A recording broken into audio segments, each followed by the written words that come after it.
What is the scariest/creepiest thing you have seen/heard? I'd been living alone for less than a week. I got some Chinese takeout and was eating in front of the TV. I finished my meal, and cracked open the fortune cookie. It read, "You will have a visitor tonight, lock your door." There were no visitors that night, but the memory still haunts me. The smiling man from r/let's not meet. About 5 years ago, I lived downtown in a major city in the US.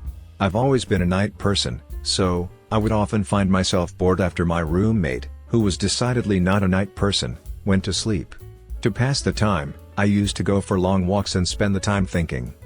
I spent 4 years like that, walking alone at night, and never once had a reason to feel afraid. I always used to joke with my roommate that even the drug dealers in the city were polite. But all of that changed in just a few minutes of one evening. It was a Wednesday, somewhere between 1 and 2 in the morning, and I was walking near a police-patrolled park, quite a ways from my apartment. It was a quiet night, even for a weeknight, with very little traffic and almost no one on foot. The park, as it was most nights, was completely empty. I turned down a short side street, in order to loop back to my apartment, when I first noticed him. At the far end of the street, on my side, was the silhouette of a man, dancing. It was a strange dance, similar to a waltz, but he finished each box with an odd forward stride. I guess you could say he was dance walking, headed straight for me. Deciding he was probably drunk, I stepped as close as I could to the road, to give him the majority of the sidewalk to pass me by. The closer he got, the more I realized how gracefully he was moving. He was very tall and lanky, and wearing an old suit. He danced closer still, until I could make out his face. His eyes were open wide and wild, head tilted back slightly, looking off at the sky. His mouth was formed in a painfully wide cartoon of a smile. Between the eyes and the smile, I decided to cross the street, before he danced any closer. I took my eyes off of him, to cross the empty street. As I reached the other side, I glanced back, and then stopped dead in my tracks. He had stopped dancing, and was standing with one foot in the street, perfectly parallel to me. He was facing me, but still looking skyward. Smile still wide on his lips. I was completely and utterly unnerved by this. I started walking again, but kept my eyes on the man. He didn't move. Once I had put about half a block between us, I turned away from him for a moment, to watch the sidewalk in front of me. The street and sidewalk ahead of me were completely empty. Still unnerved, I looked back to where he had been standing, to find him gone. For the briefest of moments I felt relieved, until I noticed him. He had crossed the street, and was now slightly crouched down. I couldn't tell for sure, due to the distance and the shadows, but I was certain he was facing me. I had looked away from him for no more than 10 seconds, so it was clear that he had moved fast. I was so shocked, that I stood there for some time, staring at him. And then he started moving toward me again. He took giant, exaggerated tiptoed steps, as if he were a cartoon character sneaking up on someone. Except he was moving very, very quickly. I'd like to say at this point, I ran away or pulled out my pepper spray or my cell phone or anything at all, but I didn't. I just stood there, completely frozen, as the smiling man crept toward me. And then he stopped again, about a car length away from me. Still smiling his smile, still looking to the sky. When I finally found my voice, I blurted out the first thing that came to mind. What I meant to ask was, "What the F do you want?" in an angry, commanding tone. What came out was a whimper, "What the F?" Regardless of whether or not humans can smell fear, they can certainly hear it. I heard it in my own voice, and that only made me more afraid. But he didn't react to it at all. He just stood there, smiling. And then, after what felt like forever, he turned around, very slowly, and started dance-walking away. Just like that. Not wanting to turn my back to him again, I just watched him go, until he was far enough away to almost be out of sight. And then I realized something. He wasn't moving away anymore, nor was he dancing. I watched in horror, as the distant shape of him grew larger and larger. He was coming back my way. And this time he was running. I ran too. I ran until I was off of the side road and back onto a better lit road, with sparse traffic. Looking behind me then, he was nowhere to be found. The rest of the way home, I kept glancing over my shoulder, always expecting to see his stupid smile, but he was never there. I lived in that city for 6 months after that night, and I never went out for another walk. There was something about his face that always haunted me. He didn't look drunk, he didn't look high. He looked completely and utterly insane. And that's a very, Very scary thing to see. I watched in horror, as this drunk-seeming guy fell, maybe it was on purpose, but I don't know, onto a commuter rail track, just as the train was coming. The sound/sight of him getting run over, crunching, splattering, awful, has stayed with me for life, as the scariest, brain-scarring thing ever. I was standing on my balcony, when I saw some drunk guy flash in front of my eyes. I was on the 10th floor and apparently he fell over from the 21st floor. The split second he passed by, I got to see his look of fear, shock, disbelief and a whole bunch of other emotions, before he fell to the floor in a thud and crack. You could just tell he was dead. I've posted this before, a long time ago, but it still remains by far the single creepiest thing that ever happened to me, so here goes. I was in Taiwan one year, when I was younger, and had traveled to a busy night market. These are popular gatherings of food/shop stalls, that usually operate in the evening. Nearby I spotted a sign for a net cafe in a 5 to 6 story tall building. Thinking I'd fire off some quick emails, I walked in the dark, small entrance of the building. The building was older and hasn't been well maintained, but it's not out of the ordinary in Taiwan. The entrance just had a dark hallway, that led to a small elevator. I pressed the elevator call button and entered. The elevator was uncharacteristically new, compared to the building, but I didn't think much of it. Like some Chinese/Taiwanese buildings, there wasn't a 4th floor. It's considered bad luck since 4 sounds like death, so it just read 1 2 3 5 6, which was usual. I looked for the floor the net cafe was at 6th floor, and pressed the button. It lurched into action quietly and began the ascent. When it stopped, I figured it was my floor, so I instinctively began to step out. Right before stepping out, however, the sight outside the elevator stopped me. It was pitch dark, only lit by the light in the elevator. It looked like it hasn't been occupied for decades, with some random pieces of furniture covered with white cloth or similar. It was a small building, so each floor were single occupancy, so I could see pretty much the entire floor from the elevator. Thinking I must have gotten the wrong floor, I checked the light, that indicates which floor you're on. Strangely, there was nothing, none of the indicators were on. But the floor button to the net cafe was still lit, so I know I haven't gotten there yet. All this happened within a couple of seconds. That's when I noticed a figure moving in the distance of the floor. It was not very visible, but I could make out what looks like a person dressed in some kind of gown, moving slowly towards the elevator, where I was. I was thoroughly creeped out, so I started pressing the close door button. As soon as I pressed it, the elevator light flickered off, and I am in pitch dark. I am this close to pissing my pants, and it's actually kind of freaking me out thinking back to it. The lights flickered back on, under a second, and the door closed. The elevator jolted back to life. A few moments later it opened again to the net cafe. I am beyond relieved at this point. I walked out immediately and sat down at a computer. After gathering my wits a bit, I walked over to the cashier's desk and told them what I saw. The girl working there listened and her face turned a bit ashen, so I asked her if she heard of similar. She told me that she's never experienced it, but some co-workers and occasional customers have brought it up. Basically, the building has 6 floors, and the 4th floor had a history. Apparently the floor used to be a hair salon of sorts, until one of the employees killed herself there for some reason. She slit her wrists over the hair wash station and died. The store continued operations despite stories of weird appearances. When customers got their hair rinsed, the water would look a little red, like the customer was bleeding, little things like that, and a couple people reported seeing someone's figure walking away in the mirror, but wouldn't see anyone when they turned to check. Naturally, the business closed down a few months later. The building owner tried to re-rent the place out, but never had any luck. Most businesses are quite superstitious, and no one wanted to rent the 4th floor, after someone had died in it, even at a very cheap price. Finally, after dropping the price to nearly nothing, a stationery supplies store wanted to rent. During the renovations of the floor, however, several accidents would happen. Tools would end up in strange places, a mirror from the previous business shattered when no one was near it, and finally a worker had his hand jammed between the elevator doors, when it closed on him unexpectedly. The workers refused to continue working, and finally, the business left and the building owner finally gave up and shut down the floor. He then had the elevator company come in to replace the panel, so that the elevator could not go to the 4th floor. Let me repeat that, the elevator was programmed to never go to the 4th floor. It doesn't even have a button. But for some reason, sometimes when people take the elevator, it would go to the 4th floor and the doors would open, and some, like myself, would see a figure walking around in the dark. After living in my house, alone, for 8 years, I came to the realization that I had closed a lot more doors than I had opened. I was once in a hot tub with some friends, late at night, and we were all telling some stories. One of the guys told us this one, a story of a girl he knows, not sure if it's true, but multiple people in the hot tub, who knew her, verified it was true.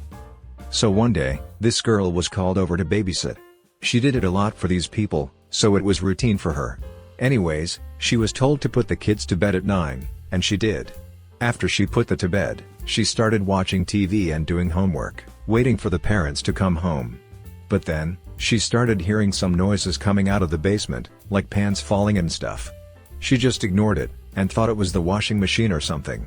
Anyways, a little later, she starts hearing the noises again. She decides to call the police, and tell them she was hearing noises coming out of the basement at the house she's babysitting at. The lady at the station told her there's a patroller in her area, and that he'll be at the house in about 20 minutes. Anyways, in about 5 minutes, she hears a knock on the door. She answers, and it's a full SWAT team. She asked, "I thought they were just sending a patroller." And one of the guys told her, "After you hung up the phone, we heard a second phone on the line hang up. Ended up there was a man in the basement, listening to the conversation. The lady in the station waited and heard him hang up, then immediately sent the SWAT team to help. They went downstairs and caught him. He was wanted for multiple cases of rape."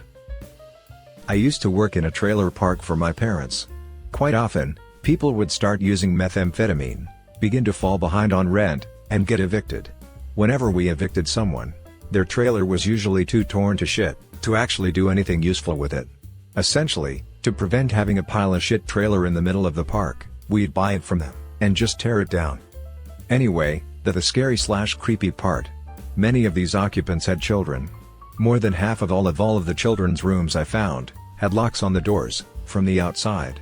Inside the children's rooms, it was always quite evident that the kids would sometimes be locked inside for days at a time, due to the bathroom corners that would sometimes appear. The doors on the insides of the rooms typically had scratch marks, along the edge of the door and the door frame. Getting rid of all of the stuff inside, before beginning demolition, always frightened me. I was always afraid that I'd end up finding a dead child somewhere among the filth. It never happened, but the odds of it potentially happening were, in my opinion, quite high.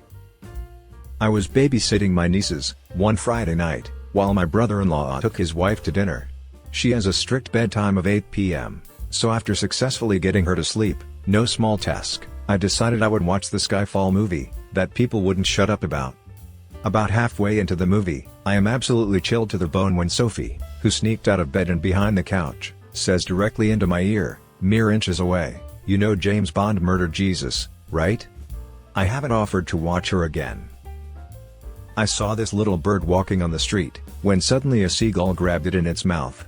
Seagull started to smash this helpless bird against the ground few times. After a while, it ate the bird, and I saw a bump on Seagull's neck, like the bird was stuck in its throat. Then it flew off. I was just standing there and said, "What the F, seagulls shouldn't do that. F seagulls." I was on vacation in Ithaca, with my boyfriend at the time. We had literally, I'm talking 10 minutes, just gotten into town and stopped at a suspension bridge near Cornell's campus. I'm terrified of heights and, so, my boyfriend was coaxing me, step by step, over the bridge. It was gorgeous and we stopped at the middle to take a picture. On the side we had come from there was a parking lot with steps leading to the bottom of the gorge, but on the far side, there were hiking paths with no barrier. A woman walked past us, and offered to take a picture for us. We declined, and she smiled and walked quickly to the far side of the bridge, where she smoothly jumped off into the gorge. There was not a second of hesitation, it was almost like she expected the path to keep going. The sound of a person hitting the ground from a jump like that sticks with you. My dad died of cancer the day I turned 16, after about 2 weeks in a coma. It was really fast, less than 2 months between diagnosis and death. He died in the house. We had a hospice attendant and my mom was very good about seeing to him, in those final days. Anyway, a lot of weird shit happened after he passed, but the one that still freaks me out, when I think about it happened about 12 hours before he took to bed, for the last time. He was in our living room napping on the couch, while my mom was in the kitchen cooking. No one else was home. Suddenly, he jerked awake and was shouting for my mom in a very loud, agitated voice. clearly angry with her. "Beverly, don't do that. Don't ever do that again." She ran into the room, alarmed, and asked what he was talking about, and he said, "Don't do that. Don't walk past me like that, in that long, black wig." Sometimes I think he saw death. One morning last December around 4 a.m., I wake up to a piercing, shrill, alarm-like noise. In a panic, I jump out of bed, thinking it might be a phone or my car alarm or something, but as I was trying to locate the origin of the noise, I realized it didn't change frequency or volume. Regardless of where I was in the house, there was no point of origin, as far as I could tell, with my semi-conscious brain. So I'm stumbling around in complete darkness with a tiny flashlight, when I think to myself, how stupid am I? I just did the cliché horror film thing and started walking around in the dark. Instead of turning on the lights, I find the light switch, click, click, click, click, click. It doesn't work. I look outside, the whole neighborhood's pitch black, no street lights, no cars, nothing. I grab the phone, it's dead. I find my mobile and call a friend, they don't pick up, probably because it was 4 in the effing morning. However, my twisted brain led me to the conclusion that something awful had happened, so there I am, the shrill noise is still there in the background, I'm standing in complete darkness, and perhaps the sleep deprivation, combined with the rush of adrenaline, caused by my immense fear, led me to the notion that the end of the world had arrived. I thought, whatever's happening doesn't matter. The adrenaline was wearing off, and I felt exhausted and pretty down in general, so I slinked off back to bed, falling asleep, thinking I'd rather die peacefully in my sleep, than fully aware of imminent death in the darkness. That day, I found out, our power had been cut in the night, which set off a neighbor's home security system. He wasn't home to turn it off, which explains the lack of electricity and the awful noise. Dr. Neighbor's alarm led me to believe the apocalypse had arrived. I was about 15 minutes from finishing the night shift at work, when there was a massive crash on one of the windows in the office, so I get up and go to check it out. Someone has thrown quite a sizable rock, through one of the windows, on the front of the building. This is made especially weird, because I'm working in the industrial district at 11:30 at night with none of the other businesses open. I go back to my desk, put a quick call through to security, to let them know, and decide to head home. As I'm leaving the building, I'm freaking myself out about it more and more, and end up running to my car, getting in and taking off. I'm almost home and I've started to calm down a bit, when I realize that I didn't unlock my car when I got in. It had been unlocked the whole time. I do a quick check with my hand in the backseat for any possible murderers that might be hanging around there, but there's nothing there. Fast forward 30 minutes, I've called a friend of mine, who says he is out drinking, so I decide I'm going to join him. I jump on my bicycle and start riding over. I'm doodling along the road on my bike. It's a nice night and I'm in no big rush, just enjoying the moonlight, when I hear someone riding behind me. I straighten up and stick to one side of the road. He passes me really slowly and, when he is right beside me, he shoots me a smile I can describe as purely effing insane. I kind of flinch and am taken aback as he rides on. That's when I realize he is riding my mom's bike. Needless to say, I sprint the F home. When I get there, sure enough, her bike is missing, and one of my car's doors is open. The back left one. I was driving, and had no need to open that door. The scariest thing happened to me in an old house I used to rent back in 2008. I came home from work one day and heard a blood-curdling scream come from my crawl space. The entrance to my crawl space was in my coat closet in the foyer. The hatch to get in was still shut, but there was a trail of blood leading up to it, and bloody scratch marks all over it. I knew there was nobody else in the house, because my roommate was in Atlanta on a business trip, all week. If he had been home, I wouldn't put it past him to have injured himself dicking around down there. He constantly had to go down there, because he would disconnect the speaker wires running from my receiver to the outdoor speakers. Whenever he pulled the receiver out to plug his laptop in, the wires would yank out of their ports and fall through the hole we drilled in the floor.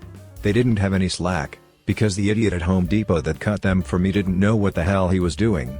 I asked him for 100 feet of 8-gauge speaker wire and he started cutting me a Cat 5 cable. How the F do you confuse Ethernet with speaker wire? That was the last straw with Home Depot. They already screwed me twice with that shitty Ryobi brand of tools they carry. I bought a Ryobi leaf blower and weed whacker, and neither of them ever started. I think Ryobi is Japan's way of getting us back for nuking them. F Ryobi and F Home Depot.